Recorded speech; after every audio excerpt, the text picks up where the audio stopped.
what's going on inside my head when I'm looking at, the human condition of where we are right now. And so basically, the majority of my songs, I'm always mentioning something about love.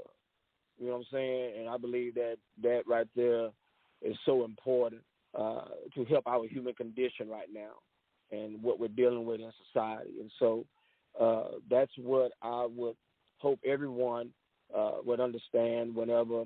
Sometimes you can't maybe where I title some of my works, man. Some people scratching their head like, what? Well, when you start listening to it, you'll get it. You know what I'm saying? So yeah. I just want people to understand that I'm a positive brother, and that's all I want to promote.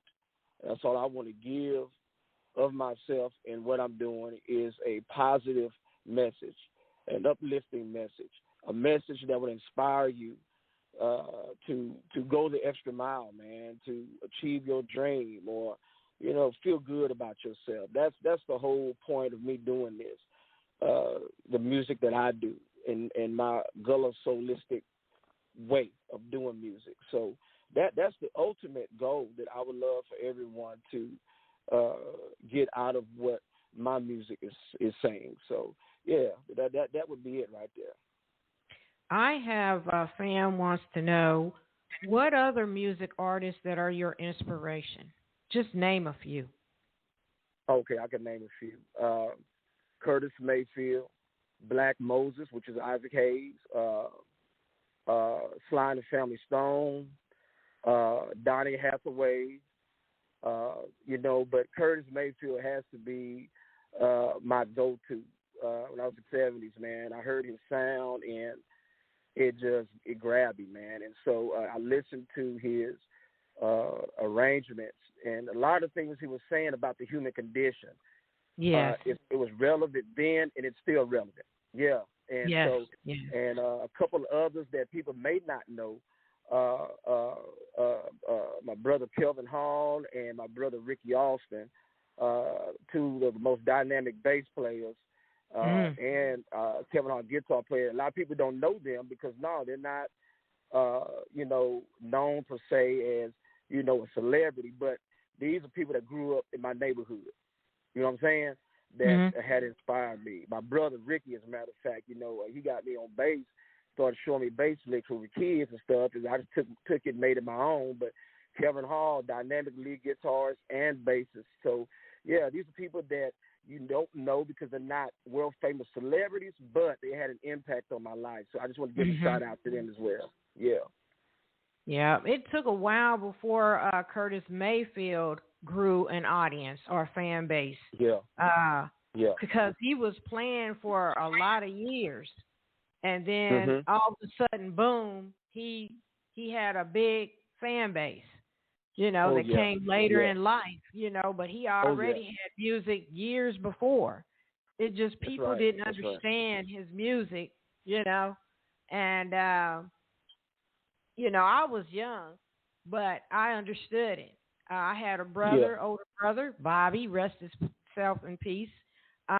He was a bass player, and he played in the neighborhood band. That's who you remind me of, my big brother. And he played in the neighborhood band. So I know all about that. I hung with my big brother like he was my daddy. And I was a tomboy, but that's how I got into the music thing. And you remind me of my big brother. So so I understand, and Curtis Mayfield is one of my biggest celebs that inspired me. So thank you for that information. Oh, you're welcome. So I would like to mention some other tracks that I have listed that I want to play around the end of the show. I have My Soul is Calling, Song of Songs, What a Wonderful World, which has the cover song, and Gullah Soul Lyric 12-3-20. So can you give us brief details, the story behind each of the tracks, please? Oh, yeah, I sure can. My Soul is Calling is a collaboration I did with the late great KB Free MOG, and like I said, a lot of people may not know him because he's not a celebrity per se, but he was a brother from right around where we live, and so very talented, but he passed away a little over a year ago. But this was a track I did with him some time ago. I just want to keep his legacy alive. I want to keep his legacy alive. Right. Because, he was so important to me in my growth as well. The other song, What a Wonderful World, of course, we know, man, Louis Armstrong. Yeah. I mean, come on. Yeah, I always wanted to do that song, and I did the song as a cover, no music. I just wanted my vocal to resonate. And so, yeah, and then the other song, Gullahsoul Lyric, for y'all, that's actually the date that I did the song. I didn't have a title for it, so I just named it what I was thinking that day. Yeah, I'm Gullahsoul, man. That's what I do. That's how I do some things. And so that song is basically one of my Song of Solomon concepts. Like I say, it's another grown folk conversation about, going into a relationship, getting married, but discussing some things so that way we won't make the same mistakes we did in the other. Yeah. That's basically what that song is about. Yeah. Mm-hmm. And you know what, Lee? Yeah. We all need that old school lecture, that old school lesson, because a lot of us make the same mistakes over and over as a repeat. But when you get an elder that come to us and say, look here, I can tell you this. What you're doing is a repeat. I know because I've experienced it, because your elders have experienced it. And with you being married for so many years, I know y'all could give us a lot of lessons. Oh, yeah, man. Dialogue. So, I tell you, man. Dialogue. Oh, yeah, man. But what's so special, you do it through the scriptures. Yeah. You use scriptures from the Bible, which I love. Mm-hmm. You can't go wrong by that. That's right. Also, Song of Songs, that track there, what's the story behind the music? Basically, like you just said, scripture. Being able to, I believe that was the one where I'm talking about, I'll have so many, I'm thinking it's the right one. I'm talking about how when you are married, pretty much, and I tell anybody, when I married my wife, I didn't marry her family, and vice versa.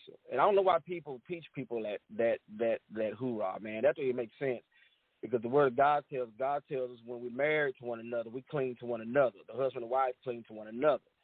And so in that, and I took passage of scriptures also and created that song, because, you read the Song of Solomon, there's dialogue with the man and his woman and their friends and all these other people.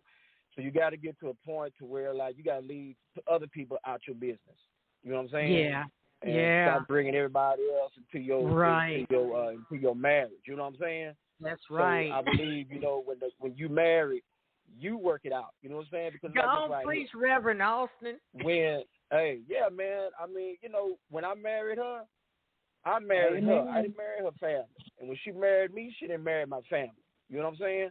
And if nobody else was at the wedding, I was told this by an old preacher. He said this right here.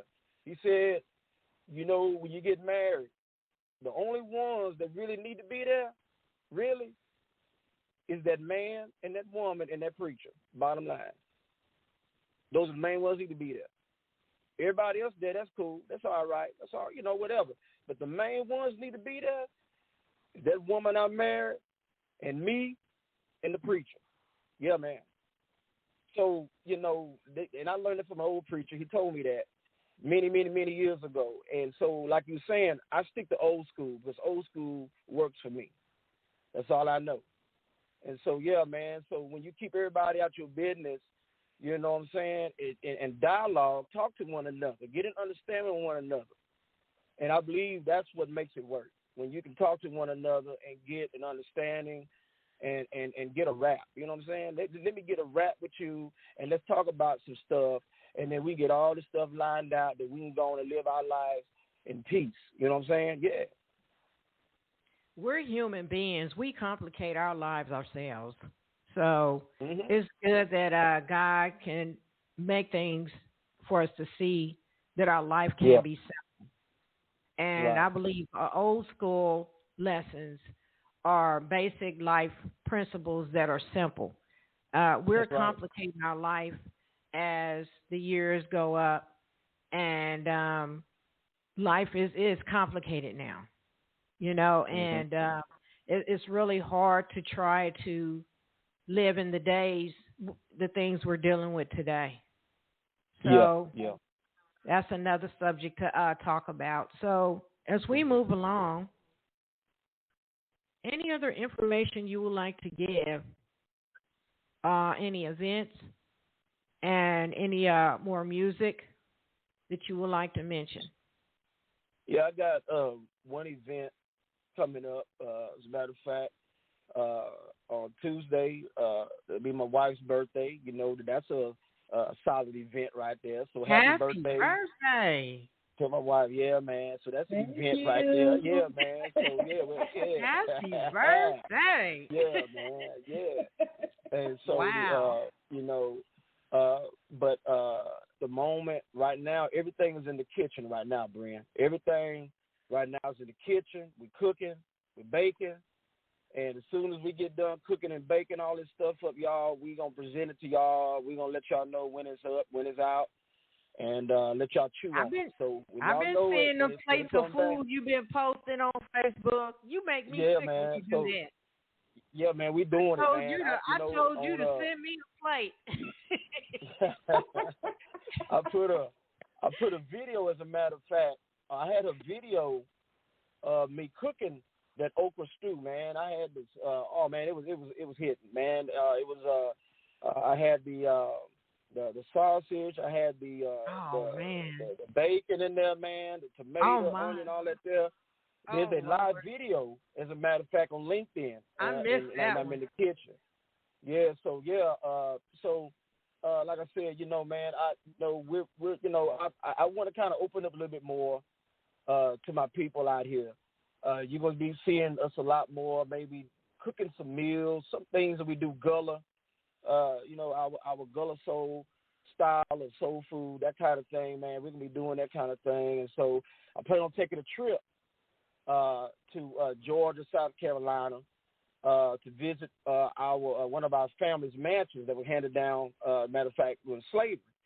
And so I think that's pretty cool. So I plan on going that way, meet up with my cousins, and go meet up with some other folks, and with Banks and them. As a matter of fact, when I go, try to get some stuff lined out, and I'll try to video as much as I can, and I'll probably post a lot of this stuff on LinkedIn, and so that way, that's the direction I'm going more so now, is on LinkedIn, and of course, NoMoreMusic.com. But yeah, man, it's just right now we're cooking a lot of stuff in the kitchen right now, and we're preparing it, and when it's done, we got it cooked and baked, and we're ready to slice it. We're coming back to Let's Jazz It Up so we can share it with y'all. How about that? So is this a documentary for the Alston's Black History Month for 2022? Well, no. I mean, being Gullah, I mean, for us, it's a celebration every day. Okay. We have so many of my cousins and my aunts and all of us, and at times we try to connect and talk, and we share some stuff, and as a matter of fact, and so a lot of, I had some ancestors that went to the Dorchester Academy, that came up to Amistad, as a matter of fact. So I had the opportunity to take my wife there one year after we got married, and I showed her the place. As a matter of fact, that used to be the facility where Martin Luther King used to stay. So we had an opportunity to go visit the room where he stayed, and we saw the bed. Oh, yeah, we saw all that. So, yeah, for us being Gullah, it's every day. It's not just for February, but we celebrate our heritage, man. Right. Every day being Gullah Gucci. Yeah, it's every day. And you should. Yeah. You should. And you should. Yeah. That's right. Mm-hmm. The younger generation should understand their history, not to defame it or to make other people look bad, but it's a history they need to learn, where their line of ancestors came from and how they came into existence and everything. That history is very important. Thank you for that information. Thank you. You're welcome. And so I would like to